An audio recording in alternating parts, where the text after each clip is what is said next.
August 10th, 2019, early morning. Inside one of America's most heavily secured detention centers, New York City's Metropolitan Correctional Center, corrections officers opened the door to a cell and found Jeffrey Epstein dead. The official conclusion was blunt: suicide. But almost immediately, the questions started piling up. Why were key procedures missed? Why wasn't he checked the way he was supposed to be? And how does a high-profile detainee, someone already flagged as a suicide risk, end up dead in a place designed to prevent exactly that? Epstein wasn't an ordinary inmate. For years, he moved comfortably among the powerful: politicians, billionaires, celebrity figures, high-profile lawyers. His name kept showing up in rooms most people will never enter. And when he was arrested again in 2019, the coming court battle threatened to expose more than just his own crimes. For some, his death was the end of the story. For others, it was the moment the real story began. Because with Epstein gone, the world lost the one thing it might have needed most: a public trial. No testimony, no cross-examination, no full accounting of what happened, or who else might have been drawn into it. What remained were documents, rumors, half-answers, and the uneasy feeling that the complete truth might never surface. This isn't just a story about a death in a jail cell. It's a story about power, money, and a system that year after year allowed something dark to exist right alongside the world of elites. And it all started with a kid from Brooklyn who would become a name the entire world would recognize. Before we go further, if you're into stories like this and you want more, subscribe to the channel. It doesn't cost anything, and it genuinely helps me keep making these videos. Now, let's go back to the beginning.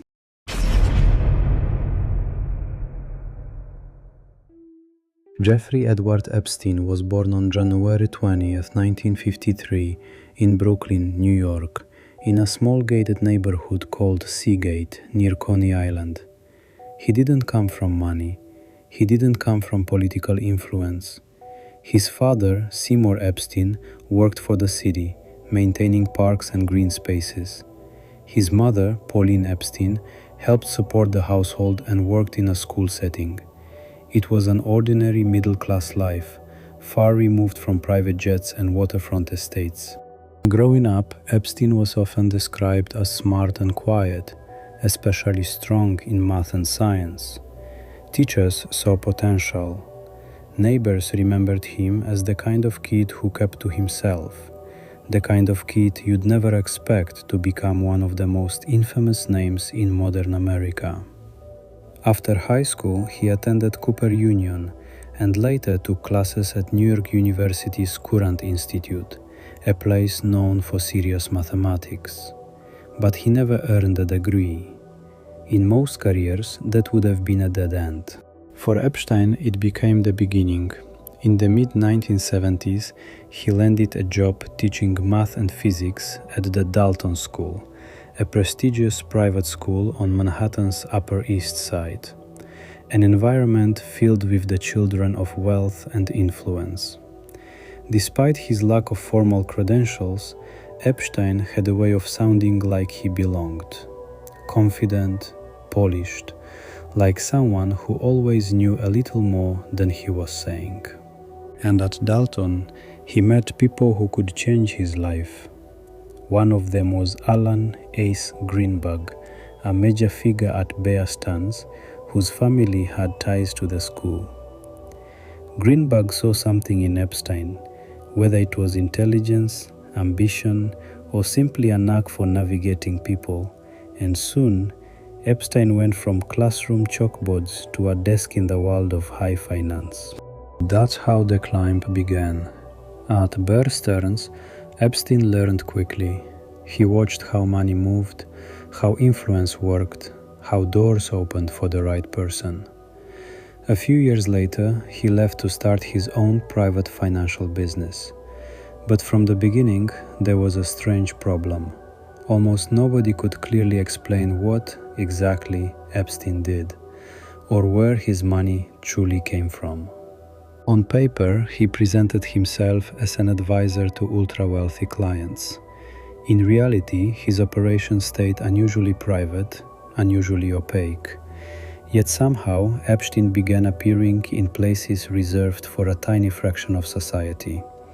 Private dinners, billionaire homes, exclusive circles where politics and finance overlap. One of the most important relationships in his story involved Leslie Wexner, the billionaire behind a major retail empire that included Victoria's Secret. Wexner placed enormous trust in Epstein, so much that Epstein gained access to staggering levels of wealth and influence. And to this day, people still ask the same question. How did a man with such a murky track record earn that level of confidence? In just a few years, Epstein went from the son of a city worker in Brooklyn to a man moving among elites. No famous degree, no transparent business history, and yet, access to a world most people will never touch. And that's where the story splits in two. The public story, money, connections, luxury, and the hidden story, kept in the shadows for years.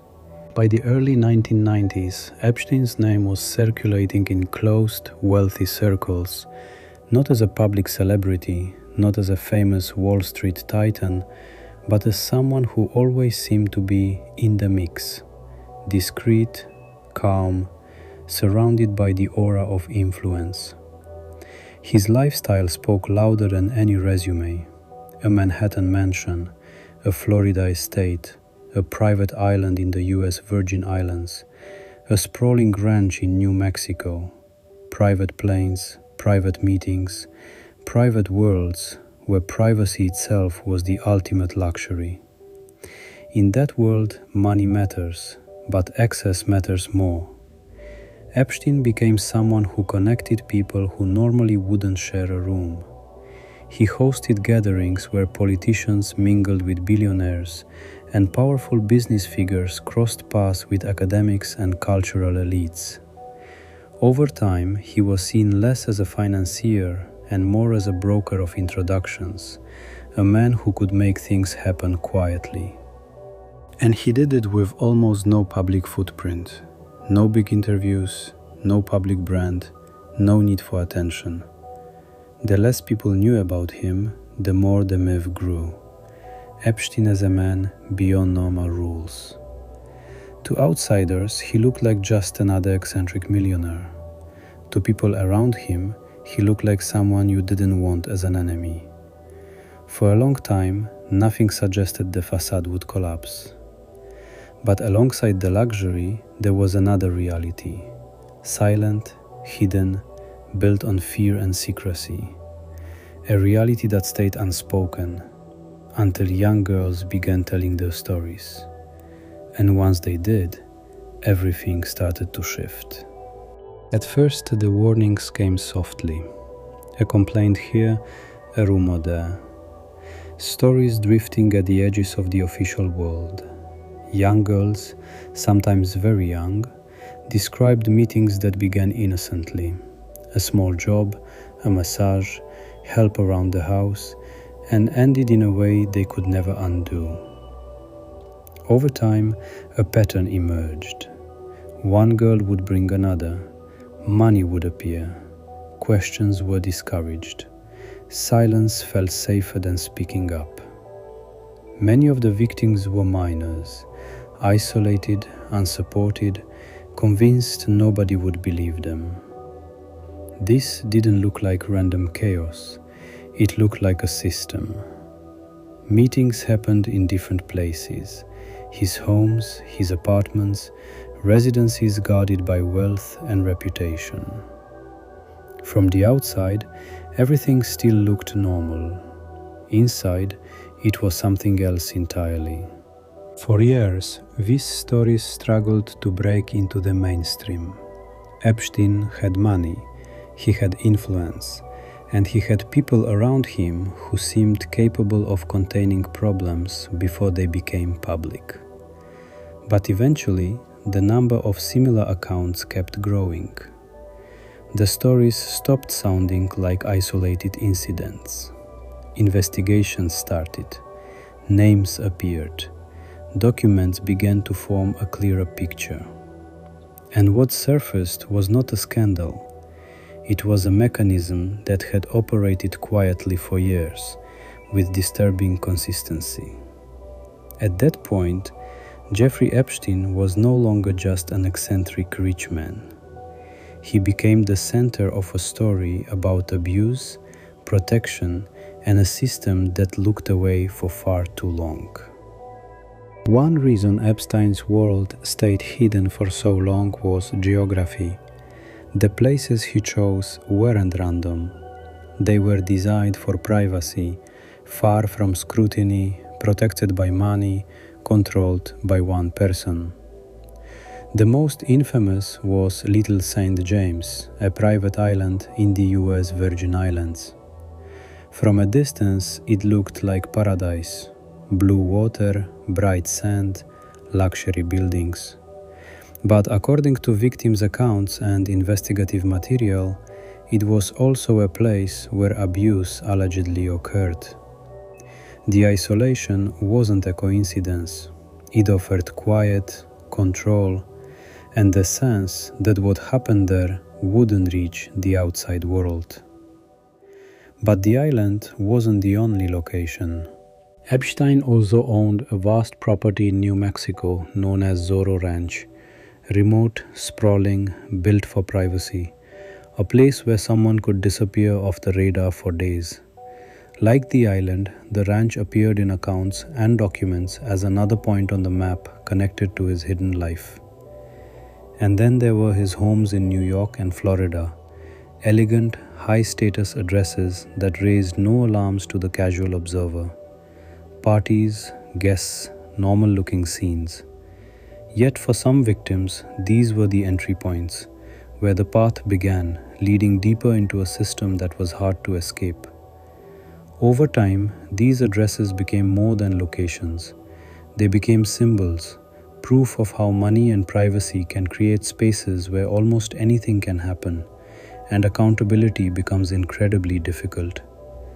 But the places alone weren't enough. Something had to keep the machine running. And that takes us to the next chapter, the mechanism itself. When investigators began lining up victim statements, it became clear this wasn't a string of unrelated incidents. It was a structure, a system that ran for years, powered by a simple but effective method. According to indictments and court records, Epstein faced allegations tied to sex trafficking and the sexual exploitation of underage girls. The accusations weren't only about what he did personally, but about how the entire process was organized. Girls were often recruited through other girls, through money, pressure, or promises of easy income. One person led to another. Each new name extended the chain. Victims described a familiar sequence: contact, a meeting at one of his residences, and then situations that quickly crossed boundaries. Many were minors. Some later said they felt intimidated, confused, or certain that nobody would believe them if they spoke up. Investigators also pointed to a broader network around Epstein, people who helped arrange meetings, manage logistics, and keep everything moving. That's part of why prosecutors used the language of trafficking. It wasn't presented as a single crime, but as an organized mechanism of exploitation. In that context, another detail surfaced: Epstein's connection to a modeling business that, on the surface, looked legitimate. In investigative narratives, it appeared as one of the ways young women could be brought into his orbit, making the entire operation look less suspicious from the outside. To a casual observer, young women around a wealthy man could be explained away. To investigators, it looked like another puzzle piece. One thing matters here: not every claim repeated online was proven in court. Some allegations remain unresolved. But what was in the record was enough to bring Epstein the most serious charges of his life. Charges that could have kept him in prison for decades. For many victims, justice could never undo what happened. But for the first time in years, their voices were being treated as evidence, not noise. And the system that had lived in the shadows began to crack. Which leads to the next part of the story. Because even with this volume of allegations, Epstein had already come dangerously close to escaping real consequences once before. In 2008, Epstein's case first landed in front of prosecutors in a way that should have ended with a long prison sentence. The allegations were serious, the accounts were disturbing, the evidence trail suggested a major prosecution. Instead, the case took a turn that still shocks people today. Rather than a full federal trial, Epstein reached a plea deal. In practical terms, it meant he pleaded to a much lesser state charge and avoided the kind of federal prosecution that could have put him away for years. The punishment that followed looked strikingly mild compared to the gravity of what was being alleged. He served time under unusually favorable conditions, allowed out for large portions of the day, returning at night. To many observers, it didn't resemble a normal sentence at all. It looked like a message. Money and influence had reshaped the outcome. Even worse, some victims later said they weren't properly informed that this deal was happening. They only learned details after the fact, after the door to a fuller prosecution had already been closed. For years after, Epstein continued living like a free man. Travel, luxury, elite circles. From the outside, it looked as if the scandal had been quietly contained. But that decision had a price. Over time, journalists and lawyers reopened the questions. Documents resurfaced, pressure grew. It became clear the deal hadn't ended the story, only delayed it. Because when someone escapes accountability at that scale, the question stops being if, it becomes when. And in 2019, the case came roaring back, louder, broader, and under far heavier scrutiny than ever before. That was the moment Epstein's runway finally began to disappear. When Epstein's case returned to headlines in 2019, it wasn't just the sequel. The stakes were different. Epstein had spent years building a world of relationships, connections and dependencies that reached far beyond a single criminal case. So, before we get to what happened after the arrest, one thing has to be understood. If Epstein made it to trial and started talking, this story wouldn't have been only about him. Closest to him for years was Ghislaine Maxwell, a figure prosecutors described as central to recruitment and coordination. Her later conviction made one point undeniable. Epstein didn't operate alone.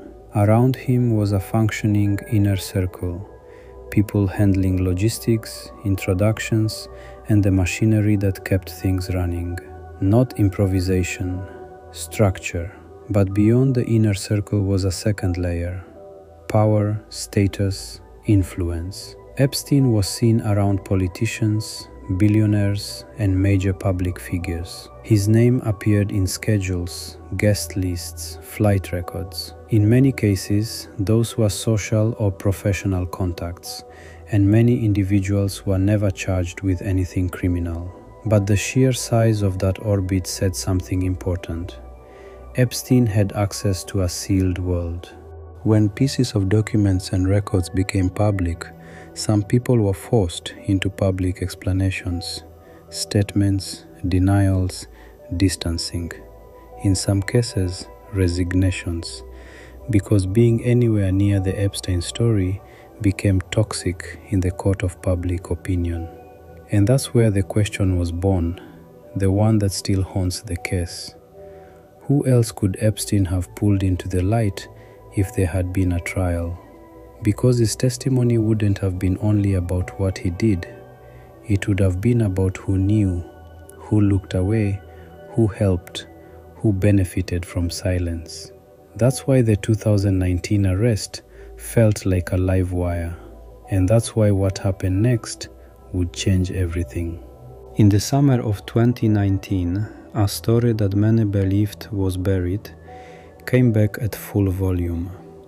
Federal agents arrested Jeffrey Epstein at an airport in New Jersey after his private jet returned from Europe. This wasn't a state-level case anymore. This was federal, and it carried the kind of charges that could mean Epstein never walked free again. Prosecutors accused him of sex trafficking and the exploitation of underage girls. The indictment covered years and leaned on multiple victim accounts and new investigative work. This wasn't 2008. There was no quiet settlement waiting in the background. Epstein was held at MCC New York. A judge denied bail, arguing he posed a serious flight risk and could influence witnesses. The message was clear. This time, the system wasn't looking away. The media flooded back into the story. New reporting revived old threads and uncovered new ones. Names, records, unanswered questions, everything returned to the surface. And many observers understood what a trial could mean. Epstein could speak about his world, his relationships, the way the machine operated. Inside the jail, Epstein was placed under special monitoring. A few weeks after his arrest, there was an incident officials described as a suicide attempt. He was taken to a hospital, then returned to custody. From that point on, you would think his safety would be treated as non-negotiable. And yet, just weeks later, something happened that would permanently alter the course of the case. On the night of August 9th into the morning of August 10th, 2019, Jeffrey Epstein was in his cell at MCC New York. Because of the earlier incident, he was supposed to be under heightened supervision. That supervision failed. By morning, he was found unresponsive. Not long after, authorities announced he was dead. The medical examiner's ruling, suicide by hanging. Only later did the details ignite public outrage. Officers didn't conduct checks as required. Surveillance didn't provide the clear, complete picture people expected. A detainee of enormous public importance died in a facility built around strict control. Multiple internal investigations followed. Serious failures were identified. Procedures were criticized. But for many people, the official conclusions didn't end the story. Because one fact couldn't be undone. Epstein never went to trial. No public testimony, no answers under oath. And almost immediately, the vacuum filled with theories, alternate narratives, born not from proof, but from the gaps left behind. After Epstein's death, 3 lines of speculation dominated the internet. The first claimed Epstein couldn't have acted alone, and that he may have been part of a larger operation. Some pushed the idea of intelligence connections, including Israel's Mossad, suggesting he collected compromat on powerful people and survived for so long because of protection. The problem is simple. No hard evidence has ever been produced to prove that claim. Officials and public figures tied to these rumors rejected them, and no official records confirmed Epstein was an intelligence asset. The theory remains loud, but unproven. The second wave insisted Epstein never died at all, that his death was staged. Viral images and clips circulated showing people who looked like Epstein in different countries. Over time, many such materials were flagged as manipulated or digitally generated. The official position never changed. Epstein died in custody in New York in August 2019. The third idea, arguably the most intuitive, was that someone didn't want Epstein to reach court, not as an accusation against a specific person, but as a question born from context. He had information, he had access, he could have talked, and then he was gone. All of these theories share one thing: none of them have been proven. They survive because the case contains too many unresolved edges, and too many critical moments ended with silence instead of clarity.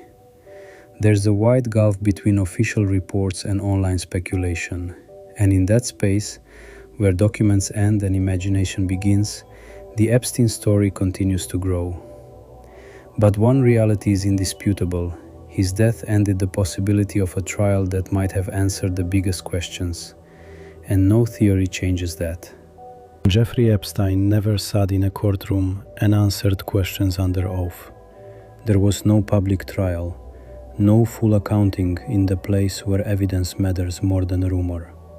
Instead, there was silence. A silence filled with loose ends, missed chances, and questions that may never be answered. To some, that silence is proof the system failed. To others, it's a warning how power and money can bend the path of justice. One thing is certain: this story doesn't end with closure. There's no clean verdict, no satisfying final chapter, only the unsettling awareness that the full truth, at least the complete version, may have died with the one man who could have told it. And maybe that's why the Epstein case keeps resurfacing, not because people love sensational headlines, but because when answers disappear, unease always takes their place.